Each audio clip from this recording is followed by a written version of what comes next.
Hello, everyone out there, and welcome to another edition of The Legal Zone.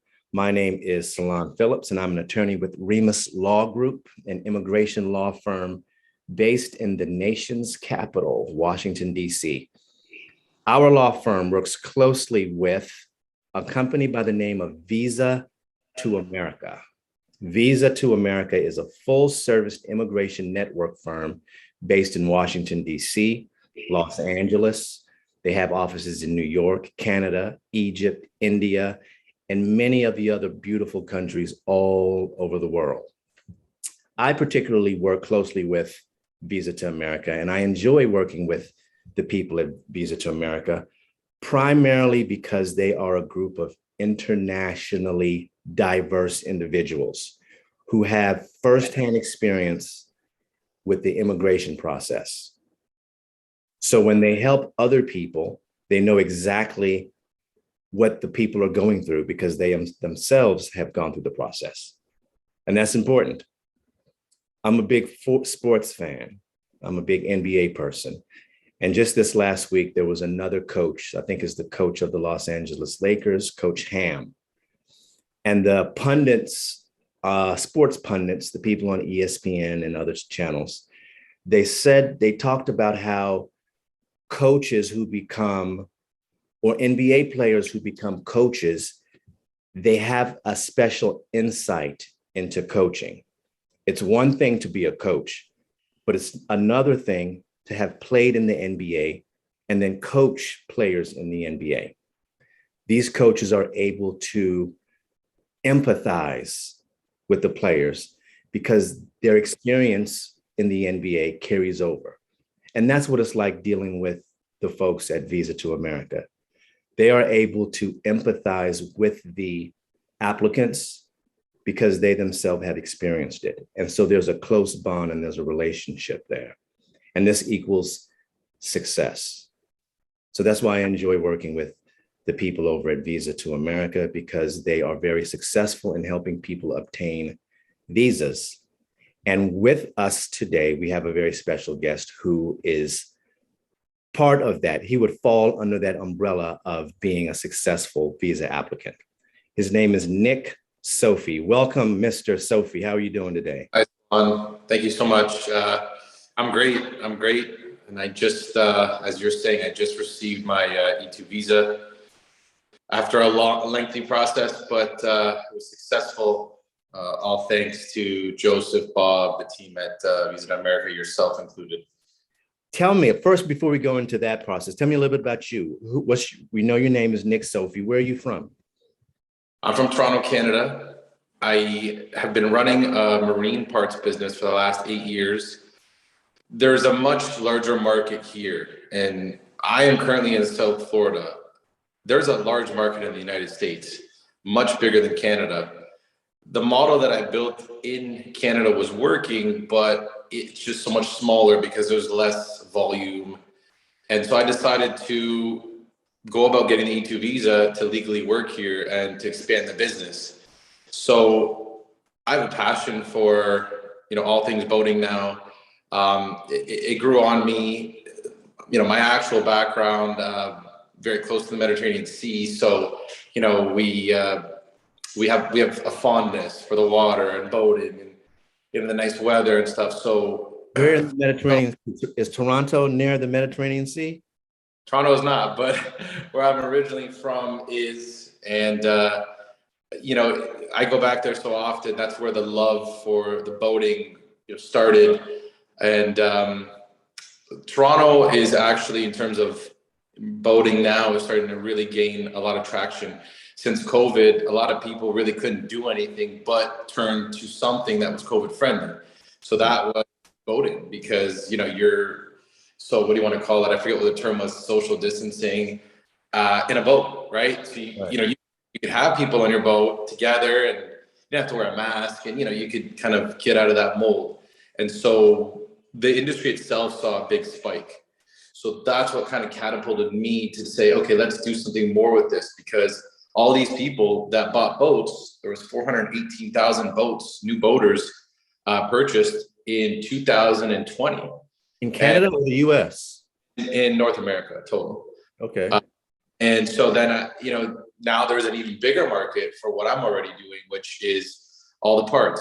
And this is what got me thinking about, I'm somebody that likes to do things legally. I don't want any problems with the government, law enforcement, with anything. So and that's where I turned to research, right? I did my research before I reached out to you guys because I was willing to pay a little extra to make sure that I had the right people doing the right job. Experience was a big deal for me.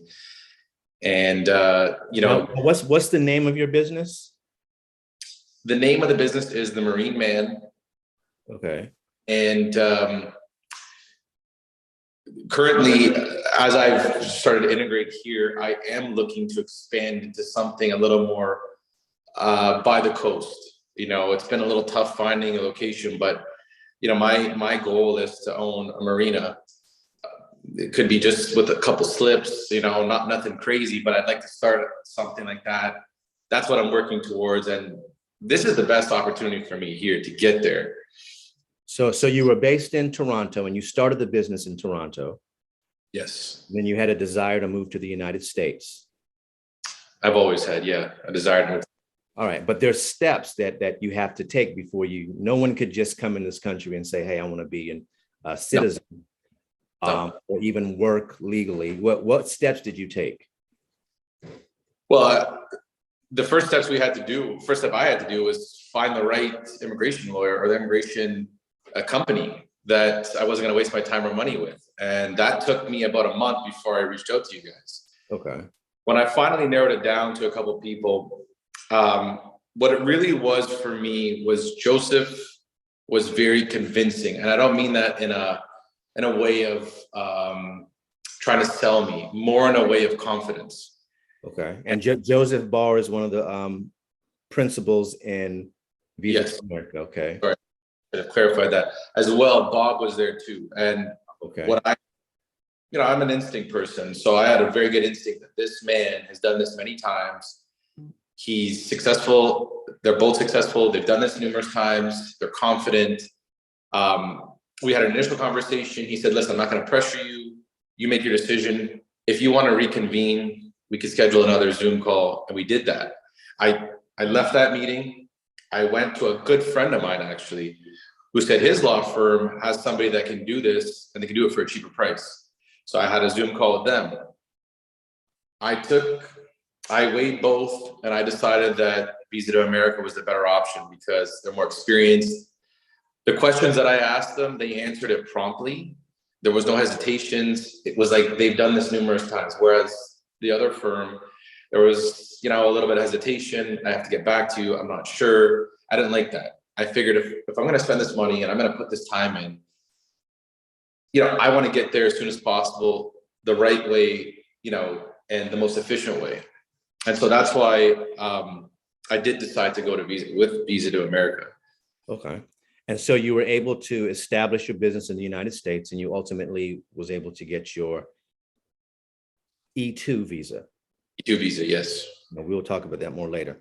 So there was an interview process, right? Yes. Now, people are terrified of the interview process. You go before a consulate and they're going to sit down and they're going to drill you, right? What was it like for you? Yeah, well, they did drill me. The lady did drill me, but I came prepared. I mean, so the great part is Visa to America had me very, very well prepared. We did 3 mock interviews the week before. We did 1 the night before. I had 136 pages with me in that consulate interview. I had every single thing checked off. I read through every page. We had everything ready for them. Now, it was intense. They were asking, a lot of specifics, invoices, where are the products currently? What are my projections? And it really was a very thorough interview, but we were prepared. I mean, Joseph prepared me, you prepared me, and I felt confident. I really felt confident going in there. I mean, yeah, it's a little daunting to have somebody, interrogate you looking for every little thing to try to find a little hole your business plan and your business. But, you know, like I said, I got nothing to hide. I've been doing this for 8 years, so I felt confident. But it was a little bit intimidating at the beginning. And then, you know, towards the middle and latter part of the interview, I think the lady herself could see that, you know, I was committed, and that this is something that I wanted and I was prepared for.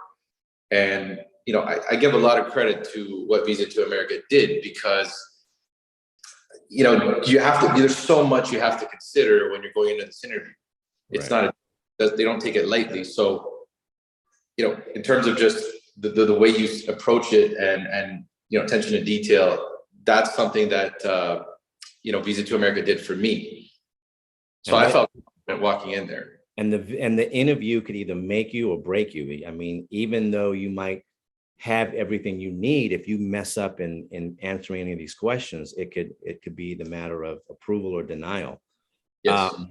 Now the E2 visa, what exactly is that, for those who don't know what in the world that is? That's the treaty visa, I believe, investor visa, where I have 5 years here, and I can also have the option to renew it, where you need to have a substantial investment. You need to invest a substantial amount and prove that you are here to establish a business or grow a business in the United States. And, you know, not only that, they look at even my spouse, my wife, you know, because she also has the E2 visa because of me. There's a lot of components, and, you know, to conduct business here the right way, the legal way, you need to get the E2 visa. I mean, otherwise, that's it. They'll kick you out, they'll fine you. And anytime you want to cross the border, it's going to be difficult. So I didn't want that. And especially, you know, I wanted to make sure that this was done correctly. And so there was other visas I could have selected. It would have required a little bit more funding or investment on my part. I didn't want to do, you know, the easier way, which was just buy an established business. I didn't know what I'd inherit. I didn't know what problems there was, potential lawsuits. And Joseph actually told me that. He said, listen, trust me, you don't need to buy a business, an existing business. We can take your business, it's a good business. You do have to invest a substantial amount, but it was better than me having to spend, let's say, $250,000, buy a company. I have no idea how to run it or what it's about. Right. I know if any of the financials are true. So he convinced me. He said, no. The right way to do it is let's take your business, let's, you know, put it properly, you know, in a business plan form, and let's build what you did in Canada over there. And that's what we did, and we got approved.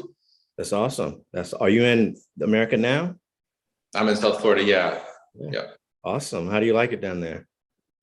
It's great. We actually have a storm, but we have a bit of a storm coming our way. But I would say that another lady, and I should actually mention this. I didn't mention this, but Joseph gave me 2 people to contact who just got their E2 visa from him.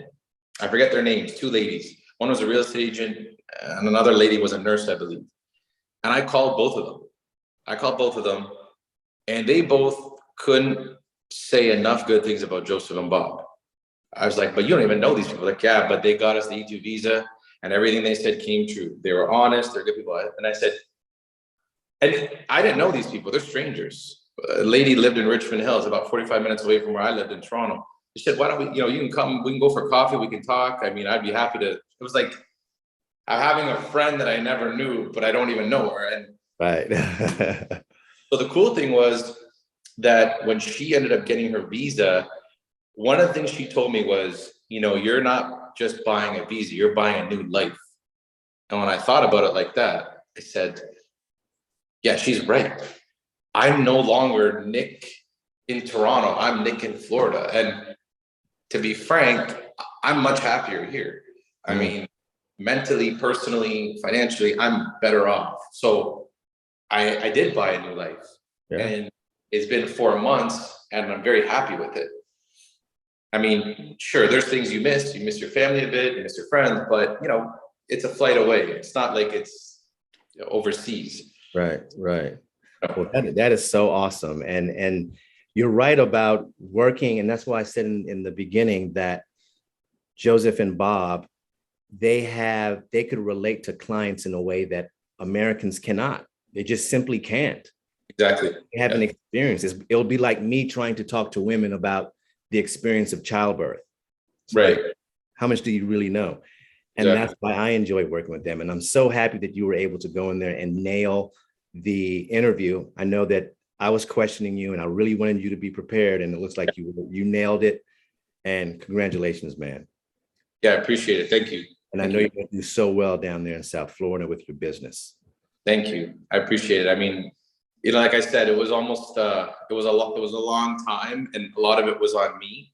We could have probably had this visa faster if I had, I was just so busy doing other things, and I just gotten married, so I was in an adjustment phase. But one thing I would also say that shouldn't go unnoticed, Joseph would say things to me like, "You can call me," and he's 3 hours behind. He's like, "You can call me at like midnight if you want, your time, 1 a.m. I'm up, I'm working." For somebody to tell you that, it makes you feel special, and then it makes you feel like this guy actually does care. And you know what? There was a personal matter that even happened to me. It was just bad news, and he's one of the first people I told that we related. And I don't know, it got me closer to him, away from this whole business process. So I had a lot of respect for him, for being there for me when he doesn't really know me. Right. He took it on that I was more than just a client. I was almost like a son.